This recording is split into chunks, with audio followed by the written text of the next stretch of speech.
ये कहानी है एक आशिक की जो अपने खुदा के लिए आग में जा गिरा, जिसने अपने खुदा के लिए अपने बेटे तक को कुर्बान करने का इरादा कर लिया, जो अपने खुदा के लिए अपनी बीवी और बच्चे को एक बंजर जमीन में छोड़ आया।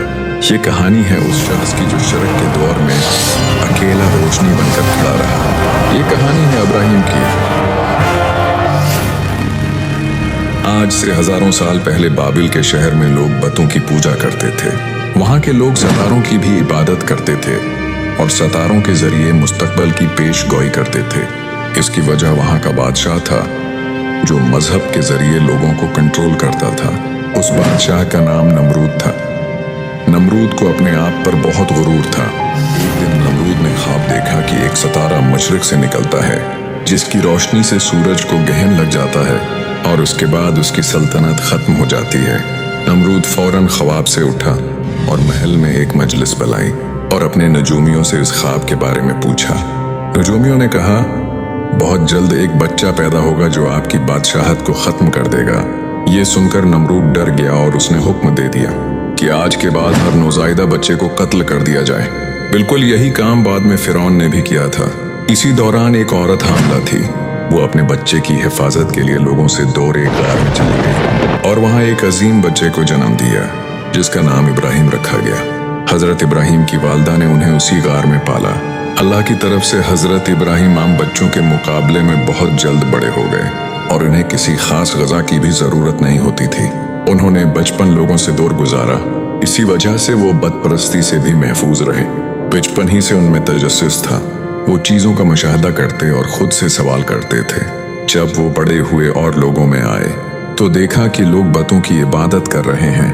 वो सोचने लगे कि आखिर लोग उन पत्थरों और सितारों से क्यों डरते हैं और उन्हें अपना खुदा क्यों मानते हैं। अल्लाह ने उन्हें बचपन ही से इल्म अता किया था, जिसका जिक्र कुरान में भी मौजूद है, और यकीनन हमने इब्राहिम को पहले ही सही फहम अता कर दी थी। हजरत इब्राहिम के वालिद आज़िर खुद बत बनाते और उनकी इबादत करते थे। एक दिन हजरत इब्राहिम ने कहा, आप उनकी इबादत क्यों करते हैं?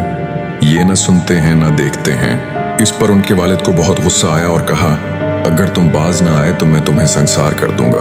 हजरत इब्राहिम ने जवाब दिया, मैं अपने रब से आपके लिए मगफरत की दुआ करूंगा। एक रात उन्होंने सितारों को गौर से देखा। एक सितारा देखा जिसे लोग पहुंचते थे, लेकिन वो गायब हो गया। इन्होंने कहा, मैं उसे कैसे अपना रब मान लूं जो बाकी ही न रहे। फिर उन्होंने चांद को देखा, वो भी गुरूब हो गया। फिर सूरज को देखा जो सबसे बड़ा था, लेकिन वो भी डूब गया। तब हजरत इब्राहिम समझ गए कि जो खुद गुरूब हो जाएं वो कभी खुदा नहीं हो सकते। इन्होंने कहा, मैंने अपना रख उस जात की तरफ कर लिया है जिसने जमीन व आसमान को पैदा किया। एक दिन बाबल में बड़ा त्योहार था। सब लोग शहर से बाहर चले गए और मंदिर खाली थे। हजरत इब्राहिम उन्होंने एक कल्हाड़ा लिया और मंदिर में दाखिल हो गए। तमाम बित तोड़ डाले और आखिर में बड़े बत के हाथ में कल्हाड़ा रख दिया। जब लोग वापस आए तो हैरान रह गए। कहने लगे, ये सब हमारे खुदाओं के साथ किसने किया? लोग हजरत इब्राहिम को लाए और पूछा, क्या तुमने ये सब किया है? उन्होंने कहा, इस बड़े बत से पूछ लो, इसी के हाथ में कल्हाड़ा है। लोग कहने लगे, ये तो बोल भी नहीं सकता। हजरत इब्राहिम ने कहा, फिर तुम उसकी इबादत क्यों करते हो? कुछ देर वो सोच में पड़ गए, मगर फिर जद पर आ गए और बोले, उसे जला दो, आग में फेंक दो। एक बहुत बड़ी आग जलाई गई। हजरत इब्राहिम को बांधकर आग में फेंक दिया गया। अल्लाह ने आग को हुक्म दिया, ऐ आग, इब्राहिम पर ठंडी और सलामती वाली हो जा। लोगों ने देखा कि हजरत इब्राहिम आग से सही सलामत बाहर आ रहे हैं। नमरूद ने उन्हें बुलाया। हजरत इब्राहिम ने कहा, मेरा रब वो है जो जिंदगी और मौत देता है। नमरूद ने कहा, मैं भी जिंदगी और मौत देता हूँ।